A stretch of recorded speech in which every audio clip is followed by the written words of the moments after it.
Devil hunt শুরু হওয়ার পরে কি পরিস্থিতির আরও অবনতি হলো? আসলে কেন, আপনি কি মনে করেন? দেখেন, আমাদের 2024-এর 5ই আগস্টের পর যে একটা নতুন বাংলাদেশ আমরা পেয়েছি, সেই বাংলাদেশের আগের বাংলাদেশটা কী ছিল? আজকে আমরা বলছি আইন শৃঙ্খলার অবনতি, তাই তো? 2024-এর 5ই আগস্টে কিন্তু আইন শৃঙ্খলাই ছিল না, মানে এখন তো অবনতি বলি আমরা।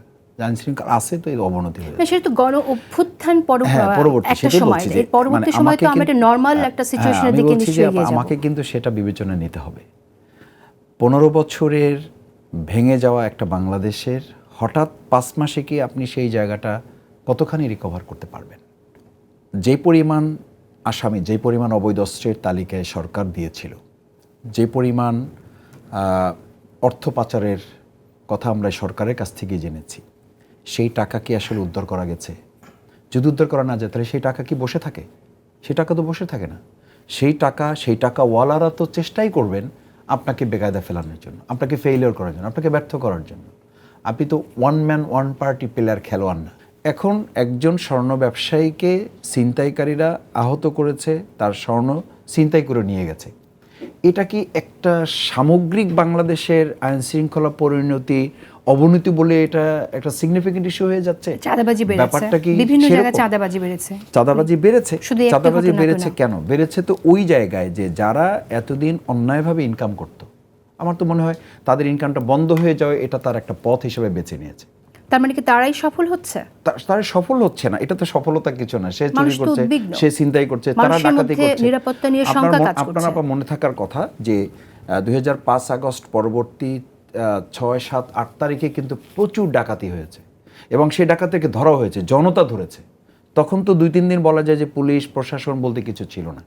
সে সময় কিন্তু দেশের জনগণ যাদেরকে ধরেছে প্রত্যেকে ছাত্রলীগ, যুবলীগের সন্ত্রাসীরা ছিল এবং প্রমাণিত হয়েছে যে তারা এই কাজগুলো করছে। আমাদের উদ্বেগের ব্যাপারটা হচ্ছে যে এই জায়গায় মন্ত্রণালয়ের পক্ষ থেকে যেমন দায়িত্ব নিতে হবে, জনগণের পক্ষ থেকে ভূমিকা নেওয়া হয়েছে।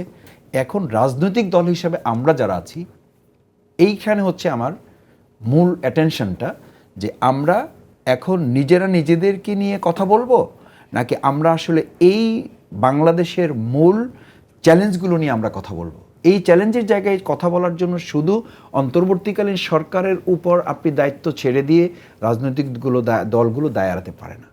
আমি আমাকে সবাই বলছি, সরকারকে তো আপনারা সহযোগিতা করছেন এবং অন্তর্বর্তী সরকার আপনাদের কথা শুনছে, তাহলে সেক্ষেত্রে আমি তো মনে করছি যে সহযোগিতার জায়গাটা কিছুটা হলেও টান পড়েছে। সেটার জন্য অন্তর্বর্তীকালীন সরকারেরও দায় থাকবে, আমাদেরও দায় থাকবে। কেন থাকবে?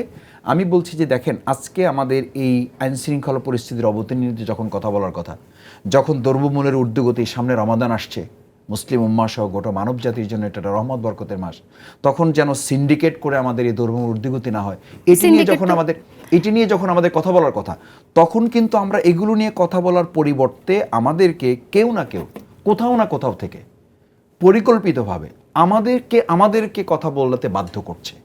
আমাকে ইশরাক ভাইয়ের পিছনে লাগিয়ে দিয়েছে, ইশরাক ভাইকে আমার পিছনে লাগিয়ে দিয়েছে। আমাকে বুঝতে হবে ইশরাক ভাই কি কথা বলবেন, ইশরাক ভাইকে বুঝতে হবে মাসুদ ভাইদেরকে এখন কি কথা বলবেন।